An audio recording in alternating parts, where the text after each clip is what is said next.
If you run a business in the US or in Europe, you've probably heard of CCPA and GDPR. But you're not alone if you still don't know which one actually applies to you or how you could be losing customers because of it. By the end of this video, you'll know some key differences between these two privacy laws, and I'll present to you a free tool you can use to check if your website is compliant in a few minutes. The GDPR was the first major privacy regulation with global impact. It applies to any company that processes or monitors data from people in the EU or EEA, no matter where that company is based. The CCPA, later expanded by the CPRA, started in California, but has become the blueprint for US privacy laws. If your business has customers in California or collects data from EU visitors online, congratulations, you're covered by both. Here's the main difference. GDPR requires opt-in consent. People have to actively say yes before you can collect or use their data. CCPA follows an opt-out model. Users can opt out of the sale or sharing of their personal information, as well as its use for targeted advertising or profiling. Businesses must include a "Do not sell or share my personal information" link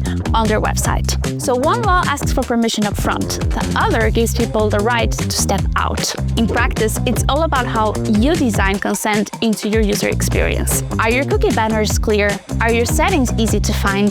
Businesses must clearly explain what data they collect, why they use it, and who they share it with, in language and design users actually trust. In both systems, transparency should be built into the experience. And yes, there are real financial stakes. Under GDPR, fines can reach up to 4% of your global revenue or 20 million euros, whichever is higher. Under California's law, it's up to $7,988 per intentional violation. Multiply that by every affected user and it adds up.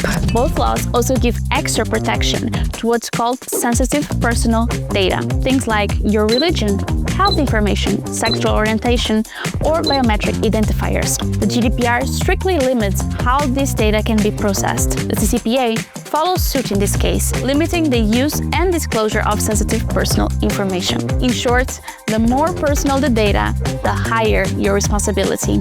Do you want to check if your website is compliant with CCPA and GDPR? I left a link in the description of our privacy policy checker. In just minutes, you can see if your privacy policy meets legal and privacy requirements. If you like this video, please subscribe to the channel and drop a comment below. Tell me what questions you have about privacy laws for your business, and I'll be back with answers. Bye and see you next time.